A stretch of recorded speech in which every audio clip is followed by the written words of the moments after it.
Shalom, salam berkat dari kami untuk pendengar sekalian. Saat ini pendengar akan diberkati dengan program Hari Ini Harinya Tuhan bagian yang ke-8. Sebuah program rohani tentang doktrin Alkitab yang menolong kita untuk semakin tertanam dalam kebenaran firman dan bertumbuh dalam kemuliaan. Bersama hambanya, Pendeta Gilbert Lumwendong, STH. Banyak orang merasa doktrin Alkitab sebagai sesuatu yang membingungkan. Tetapi tahukah saudara bahwa doktrin Alkitab intinya adalah memahami Alkitab dengan benar, dengan pemahaman yang sistematis, sehingga kita terus dapat tertanam di dalam kebenaran firman, sehingga kita terus bertumbuh di dalam kemuliaan Allah. Buka hati saudara sekalian untuk menerima berkat-berkat firman-Nya hari ini. Kita semua ini adalah Gersom. Mungkin saudara bertanya, pendeta, apa maksudnya kita semua ini adalah Gersom? Gersom itu dalam bahasa Ibrani artinya pendatang. Pendatang di negeri asing. Kalau sudah bertanya apa maksudnya pendeta? Kita ini Gersom, kita pendatang di negeri asing. Ini pendeta lagi ngomong apa sebetulnya? Saudara gue yang kasih dalam Tuhan, kita ini kan sebetulnya berasal dari sorga. Alkitab berkata kamu bukan berasal dari dunia ini. Betul kamu ada di dunia, tetapi kamu bukan berasal dari dunia ini. Bahkan Alkitab berkata kalau kamu berasal dari dunia ini, tentulah dunia mengasihi kamu. Tetapi justru karena kamu bukan berasal dari dunia ini, kamu akan dibenci semua orang oleh karena namaku, kata Yesus jelas. Jadi di sini jelas bahwa kita bukan berasal dari bumi ini, kita berasal dari sorga. Karena apa? Kita sudah dilahirkan kembali, bukan lagi dari daging dan darah, tapi kita dilahirkan kembali oleh roh dan firman. Haleluya.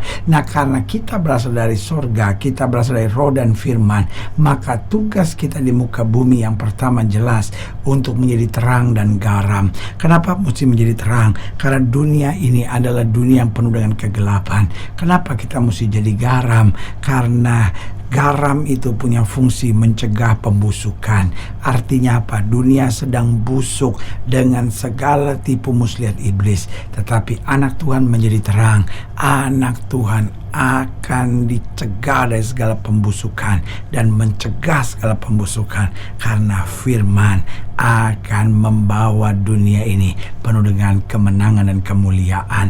Makanya Alkitab bilang dunia ini sedang menuju dengan segala kebinasaannya, tetapi orang yang melakukan kehendak Allah akan tetap hidup sampai selama-lamanya. Berarti tugas kita di bumi yang pertama jelas untuk menjadi terang dan garam.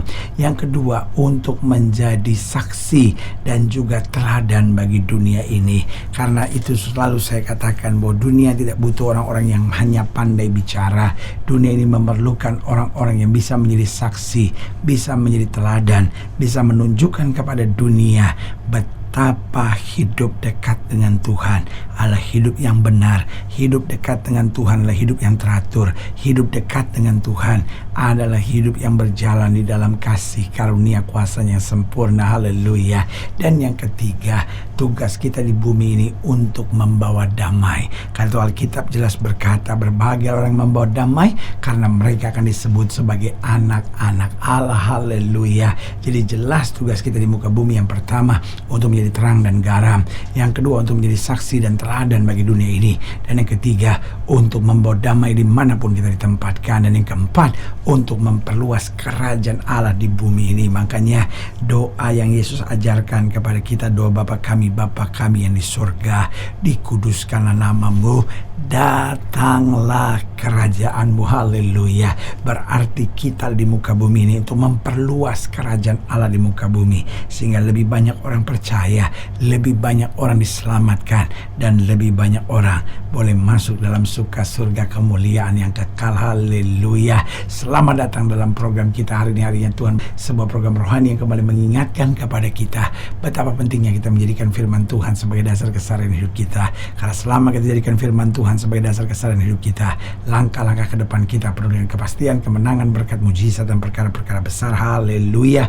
Dan dalam program ini kita sedang membahas tentang pendatang di negeri asing. Karena setiap kita adalah sebetulnya pendatang di negeri asing ini. Kita berasal dari sorga, kita ditempatkan di muka bumi ini dengan tugas yang spesial. Karena itu selalu saya katakan, we are the ambassadors of heaven. Kita ini duta dari kerajaan sorga yang ada di muka bumi. Haleluya. Nah, saudara yang kasih dalam Tuhan, dalam pembahasan tentang pendatang di negeri asing, kita mau sama-sama belajar dari Keluaran pasal 2, ayat yang ke-11, Keluaran pasal 2 ayat yang ke-11 sampai ayat yang ke-22. Keluaran pasal 2 ayat 11 sampai 22, demikianlah firman Tuhan. Keluaran pasal 2 ayat 11 sampai ayat yang ke-22 di bawah judul perikop Musa membela bangsanya, ia lari ke tanah Midian. Pada waktu itu ketika Musa telah dewasa, ia keluar mendapatkan saudara-saudaranya untuk melihat kerja paksa mereka. Lalu dilihatnyalah seorang Mesir memukul seorang Ibrani, seorang dari saudara-saudaranya itu. Ia menoleh ke sana sini dan ketika dilihatnya tidak ada orang, dibunuhnya orang Mesir itu dan disembunyikannya mayatnya dalam pasir. Ketika keesokan harinya ia keluar lagi, didapati dua orang Ibrani tengah berkelahi. Ia bertanya kepada orang bersalah itu, "Mengapa engkau pukul temanmu?" Tapi jawabnya, "Siapakah yang mengangkat engkau menjadi pemimpin dan hakim atas kami? Apakah engkau bermaksud membunuh aku sama seperti engkau telah membunuh orang Mesir itu?" Musa menjadi takut sebab pikirnya, tentulah perkara ini telah ketahuan. Ketika Firaun mendengar tentang perkara itu, dicarinya ikhtiar untuk membunuh Musa. Tetapi Musa melarikan diri dari hadapan Firaun dan tiba di tanah Midian. Lalu ia duduk-duduk di tepi sebuah sumur. Adapun imam di Midian itu mempunyai 7 anak perempuan.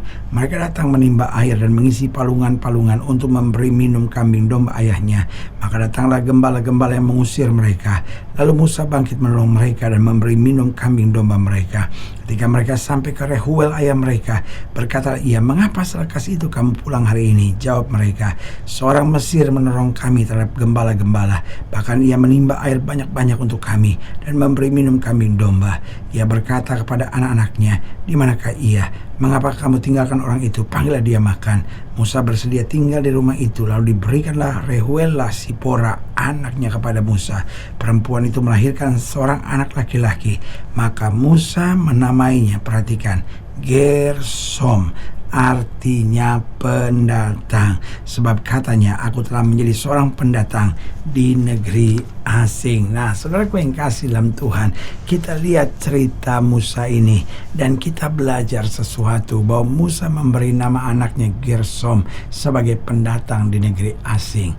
Berarti kita semua adalah Gersom akhir zaman ini, pendatang-pendatang, orang-orang surgawi yang Tuhan tempatkan di muka bumi dengan misi ilahi. Haleluya.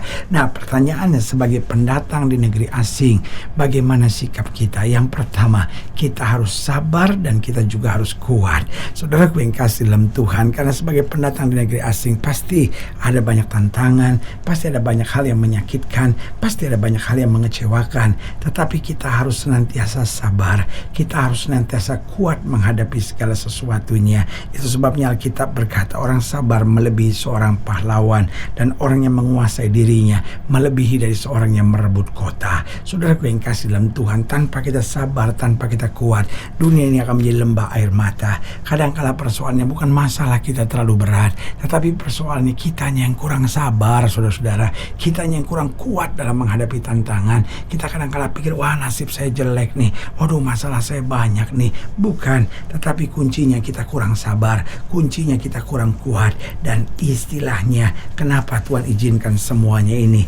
Bukan karena Tuhan mengecewakan kita, bukan karena Tuhan meninggalkan kita, tapi istilahnya kenapa Tuhan izinkan semua ini terjadi? Karena Tuhan mau latih hidup kita, Tuhan mau proses hidup kita sehingga kita menjadi pribadi-pribadi yang sabar, kita menjadi pribadi-pribadi yang kuat. Karena pribadi yang sabar dan kuat akan menjadi pribadi-pribadi yang matang dan berkenan kepada Tuhan. Haleluya. Yang kedua, sebagai pendatang di negeri asing, kita harus pandai membawa diri.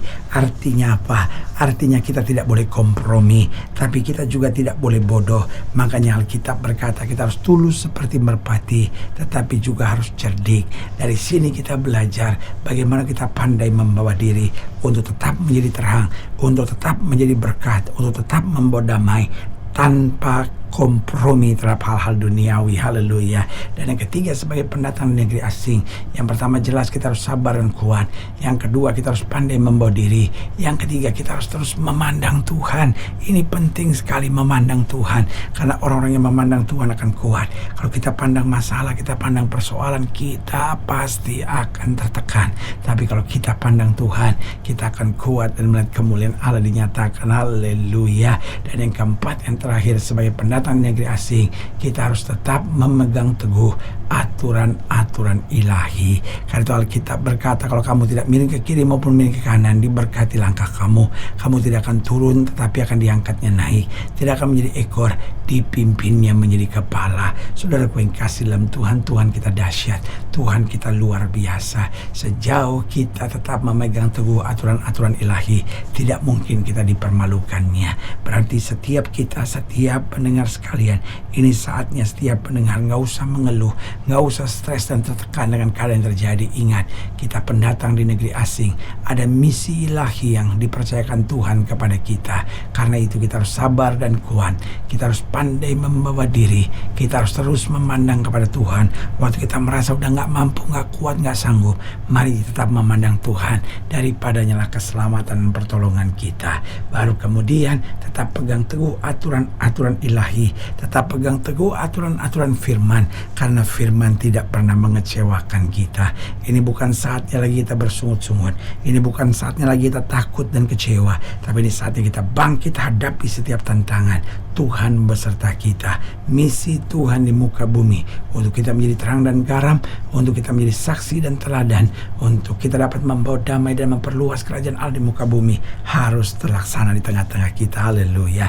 Saudara yang kasih dalam Tuhan, jika saudara yang lainnya lebih jauh, hubungi kami melalui telepon, hubungi kami melalui surat, kunjungi website kami, karena kami ada untuk membawa Bapak Ibu saudara senantiasa lebih dekat pada Tuhan dan mengalami kasih kuasa mujizat yang luar biasa. Haleluya. Secara khusus melalui program ini juga saya mau berdoa buat siapa yang sakit, siapa yang berbeban berat, karena saya percaya bahwa bagi Allah tidak ada perkara yang mustahil. Nah, saudara yang didoakan secara khusus, boleh taruh tangan kanan saudara di dada dan kita akan berdoa. Mari kita berdoa. Bapa, dalam nama Yesus, hamba doa buat yang sakit, hamba doa buat yang berbeban berat, hamba doa untuk setiap mereka yang sedang menghadapi masa-masa yang sukar, karena hamba percaya bahwa bagi Allah tidak ada perkara yang mustahil. Bapa, hamba berdoa di dalam nama Yesus, Tuhan jamah yang sakit, Tuhan sembuhkan, yang lemah Tuhan kuatkan, yang susah Tuhan hiburkan, yang jatuh Tuhan angkat, sehingga hari-hari yang penuh kemenangan boleh berlaku. Secara khusus hamba doa buat mereka yang taruh tangan kanannya di dada, di dalam nama Yesus, Tuhan jamah anugerah kasih karunia berkat kuasa Tuhan yang sempurna boleh terjadi. Bahkan mereka yang taruh tangan kanannya di dada, hamba doakan di dalam nama Yesus, sehingga mereka menyadari bahwa kami semua lagi gersom, pendatang di negeri asing, sehingga kami tetap sabar dan kuat, kami pandai membawa diri, kami terus memandang Tuhan dan tetap memegang teguh aturan-aturan ilahi. Di dalam nama Yesus kami berdoa. Haleluya. Amin. Saudara yang kasih dalam Tuhan, kita sudah berdoa. Ingat, Allah tidak pernah lalai menepati janjinya. Inilah saatnya buat kita untuk bangkit, bersemangat, bersuka cita dalam menghadapi segala perkara. Karena kita tahu Yesus hidup, Yesus berkuasa, dan selalu menyediakan yang terbaik buat anak-anaknya. Doa saya menyertai saudara. Sampai berjumpa pada program berikut, dan jangan lupa, jadikan hari ini harinya Tuhan. Haleluya.